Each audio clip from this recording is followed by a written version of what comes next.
मी रेश्मा पाठक आणि आज दिवाळी पहाटला आलेलो आहे मलाडमध्ये। हे बघा, हे दिवाळी पहाट आहे, लिबाडी गार्डन।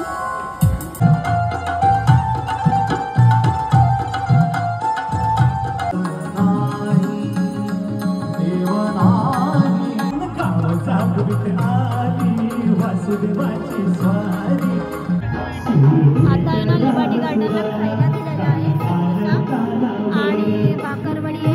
अंतर्यामी शीश झुकाओ, राम गुण गाओ, बोलो जय विष्णु के अवतारी, राम जी की